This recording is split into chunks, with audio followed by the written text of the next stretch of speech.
The bastion was dying. The air was thick with damp, the flickering bulbs barely keeping the dark at bay. Rations had been cut again, and the people were afraid, not just of hunger, but of something worse. Something they couldn't name. Theo Marsh was the first to hear them. It started as a faint murmur in the dead of night, a whisper curling through the tunnels like smoke. At first, he thought it was exhaustion, the hunger playing tricks on his mind. But the whispers didn't stop. They grew louder. Clearer. "Come closer, Theo." They knew his name. Mira Calder found him one night, standing at the far end of the tunnels, his fingers tracing the old carvings on the stone walls. "Theo," she whispered, pulling him back. "Don't listen. Whatever's whispering to you, it's not human."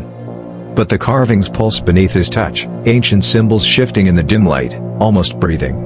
A memory surfaced, something he had read in an old journal, buried deep in the bastion's archives. The abyss is not empty. And yet, when Theo closed his eyes, the whispers felt familiar, like a voice he had always known but couldn't place. Silas Kane, the bastion's leader, had no patience for ghosts. "Stay out of the lower tunnels," he barked when Mira told him about Theo. "We have real problems to deal with." But he wasn't there the night Theo followed the whispers. He moved through the tunnels alone, past the flickering bulbs and the damp stone walls, drawn forward by a voice that slipped beneath his skin. The air grew colder. The light from the bastion faded behind him, swallowed by a creeping void. He reached the edge of the abyssal chasm. The ground trembled beneath his feet. The darkness stretched wide, too vast, too deep. His breath misted in the frigid air as the whisper curled around him. "Jump." Theo swayed forward, his heart hammering. He could see something now, something moving in the depths, its form shifting, unfolding. It wasn't just in the abyss. It was the abyss. A hand grabbed his shoulder. Theo gasped, his body jerking back as Silas's grip tightened. His face was hard, eyes dark with something close to fear. "You don't listen to the dark, Theo." His voice was low, rough. "It doesn't care about you." The chasm moved. A ripple of shadow twisted at the edge, tendrils stretching toward them, something vast reaching. The whisper turned into a low, gurgling laugh. Silas didn't hesitate.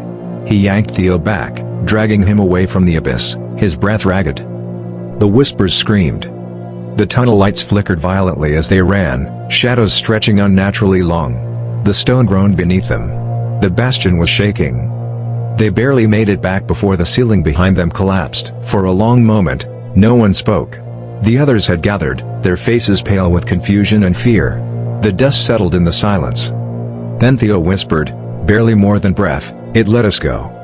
Silas turned to him sharply. "What?"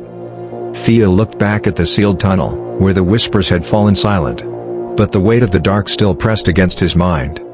"It wasn't calling me," he murmured, dread coiling tight in his chest. "It was waiting for me."